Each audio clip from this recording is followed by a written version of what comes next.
Assalamualaikum warahmatullahi wabarakatuh. Salam geografi. Bertemu kembali dengan saya. Masih materinya mengenai biosfer. Pada video saya yang kedua. Kalau video saya yang pertama itu mengenai pengertian biosfer, ini video yang kedua kita lanjutkan mengenai faktor yang mempengaruhi sebaran flora dan fauna tersebut. Tentunya kita ingin tahu ya, bagaimana suatu tumbuhan ataupun hewan itu bisa menyebar semakin banyak di suatu tempat ataupun ada yang dia musnah, hilang. Nah, ini apa saja faktor-faktor yang menyebabkan ataupun yang mempengaruhi dari persebaran flora dan fauna tersebut. Keberadaan tumbuhan di permukaan bumi ini dipengaruhi oleh beberapa faktor. Nah, di sini akan kita bahas satu persatu ya. Sebelumnya saya sebutkan dulu ya, faktor yang pertama itu adalah faktor iklim atau kita kenal dengan klimatik. Kemudian yang kedua yaitu faktor fisiografi ataupun faktor dari bentuk permukaan bumi. Kemudian yang kedua yaitu yang ketiga ya, faktor tanah ataupun edafik. Faktor yang keempat, yang terakhir yaitu faktor dari biotik ataupun dikenal dengan faktor dari makhluk hidup. Nah, kita masuk penjelasan dari faktor yang pertama yaitu faktor klimatik ataupun iklim. Nah, faktor iklim ini ada beberapa faktor yang ada di dalamnya. Yang pertama yaitu faktor temperatur ya, temperatur yang membuat temperatur di suatu wilayah itu panas ataupun dingin ataupun sedang. Nah, itu adalah dengan adanya cahaya matahari ya, penyinaran dari sinar matahari. Yaitu yang pertama ya, sinar matahari. Nah, sinar matahari ini digunakan oleh tumbuhan dalam proses fotosintesis ya, mengolah makanan di dalam daun, kan begitu ya fotosintesis. Nah, semakin berkurangnya cahaya matahari, ini semakin sedikit peluang tumbuhan untuk hidup. Cahaya matahari yang menyinari bumi ini menyebabkan terjadinya tumbuhan itu yang beragam. Kalau dia sinar mataharinya ini kurang, contohnya di daerah yang iklimnya sedang, ini akan munculkan vegetasi yang terbatas ya, jumlahnya dia menjadi lebih terbatas. Sementara kalau kita ketahui yang dia cukup sinar matahari ya, atau kita kenal di daerah yang beriklim tropis, ini akan banyak sekali vegetasi ya, macamnya yang hidup di wilayah tersebut. Faktor iklim yang kedua yaitu suhu ya, suhu. Suhu ini bergantung pada letak lintangnya ya, ataupun ketinggian tempat. Ada tumbuhan yang cocok dia hidup di daerah yang panas ya, atau dia tumbuhan yang habitat panas, itu disebut dengan megaterm ya. Kemudian ada yang dia habitatnya sedang, itu dikenal dengan mesoterm. Kemudian ada yang habitatnya dingin atau mikroterm ya. Nah, jadi tumbuhan yang menggugurkan daunnya pada musim dingin dan menumbuhkan kembali pada musim semi, curah hujannya yang merata sepanjang tahun ini dapat mengakibatkan hutan hujan tropis yang hijau sepanjang tahun ya. Hutan hujan sepanjang tahun ya, hujan tropis ini dikenal dengan evergreen ya. Selanjutnya faktor iklim atau klimatik yang ketiga itu adalah curah hujan ya, atau kita kenal dengan air ya. Dengan banyaknya curah hujan ini menyebabkan kadar air juga semakin tinggi. Salah satu komponen yang penting dalam kehidupan itu adalah air. Hujan ini bisa mempengaruhi ketersediaan air pada tanaman. Curah hujan yang sedikit akan membuat tumbuhan tadi ini akan semakin sedikit menumbuhkan rumput-rumput. Jadi curah hujan yang sedikit hanya akan menumbuhkan padang rumput. Berdasarkan ketersediaan air, ini tumbuhan bisa kita kenal ada beberapa jenis. Ada yang disebut dengan tumbuhan xerophyt ya, xerophyta ya, xerophyt, yaitu tumbuhan yang hidupnya di daerah yang kering ya, atau kita kenal dengan gurun ya, gurun. Daerah gurun ini kan jarang sekali turun hujan, kemudian dia itu daerahnya kering. Kita kenal semua ya, anak-anak mungkin tahu semua bahwa jenis tumbuhan yang paling dominan di situ adalah kaktus ya, yang mampu hidup menyesuaikan diri di daerah yang kering.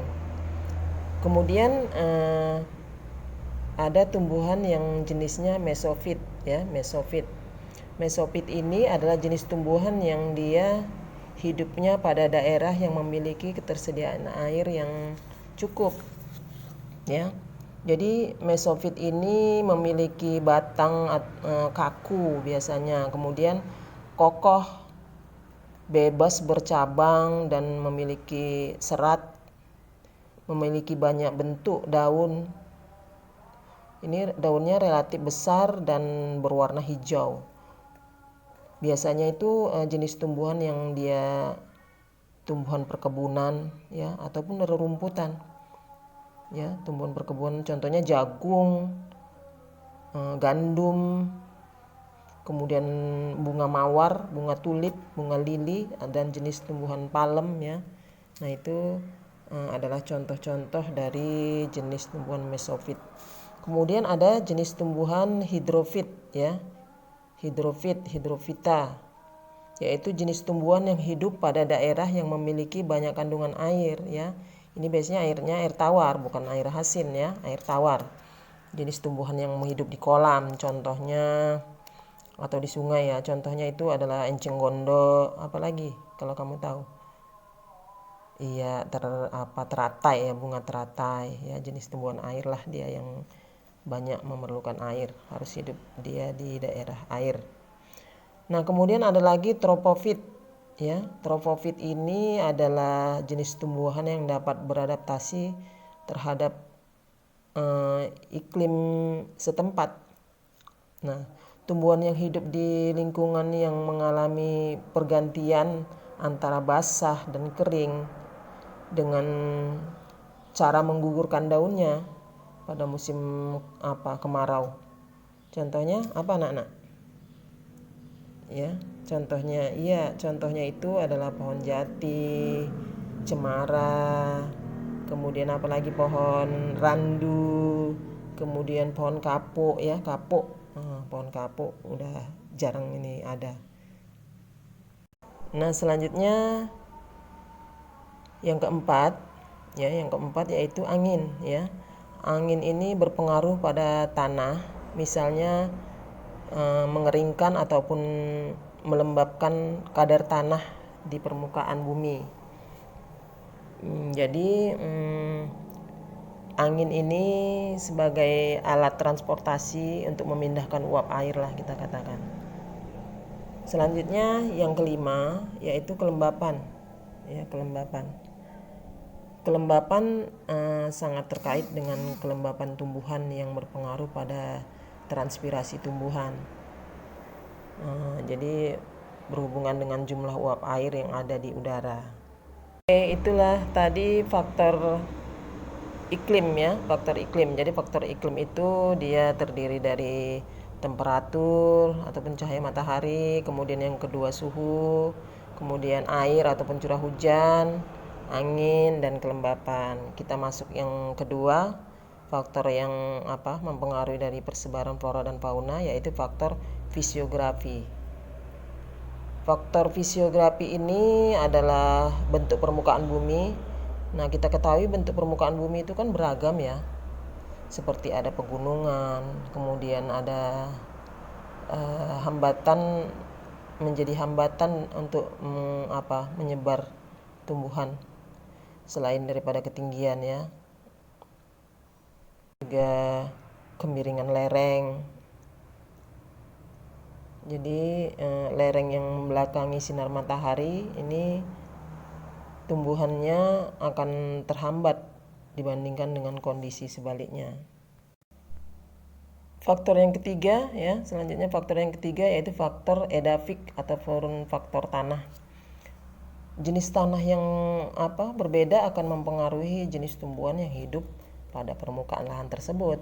Misalnya tanah vulkanik yang ada di daerah Jawa, ini tentunya menyebabkan perbedaan jenis tumbuhannya dengan tanah kapur yang ada di daerah Papua. Kalau tanah vulkanik dia cocok untuk digunakan sebagai areal pertanian ataupun hortikultura. Kalau dia Papua tidak.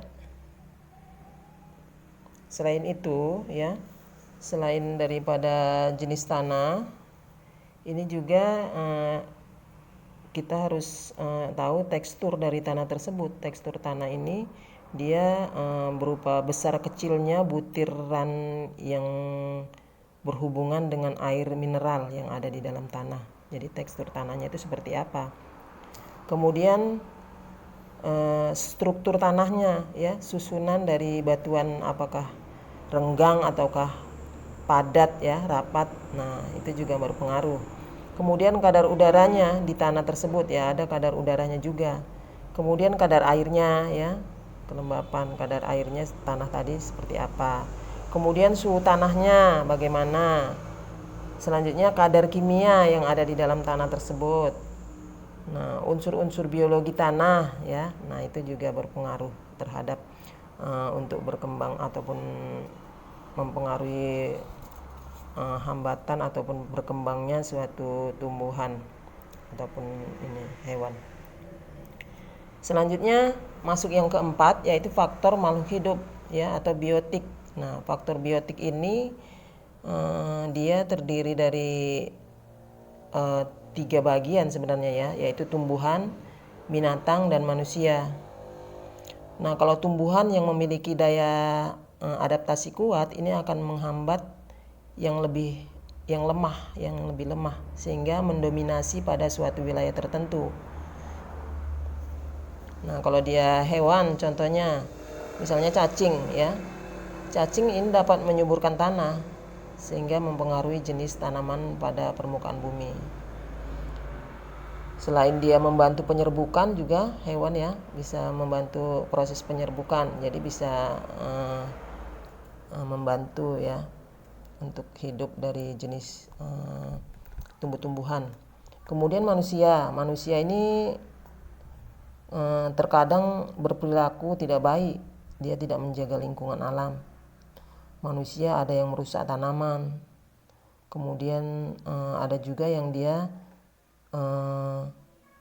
melindungi ya. Contohnya kalau yang dia merusak dia pembalakan ilegal ataupun illegal logging ya. Ini kan merusak beberapa jenis vegetasi yang ada di hutan ya, dirusak. Ini menyebabkan terjadinya kekeringan, pengunduran hutan, kebakaran hutan. Nah, seperti itu. Nah, jadi itulah 4 faktor dari yang mempengaruhi persebaran flora maupun fauna. Nah, jadi yang keempat macam itu terdiri dari 2 bagian, ada yang fisik, ada yang non fisik. Kalau yang fisik dia itu adalah iklim ya, temperatur tadi, tanah ya, relief ya. Iklim, tanah, relief itu termasuk dia faktor fisik. Sementara kalau yang non fisik itu adalah faktor biotik. Oke, jadi itulah mengenai persebaran flora dan fauna ya. Semoga bermanfaat. Nanti akan kita lanjutkan lagi ke materi selanjutnya. Mohon maaf bila ada kesalahan. Billahi taufiq wal hidayah. Assalamualaikum warahmatullahi wabarakatuh.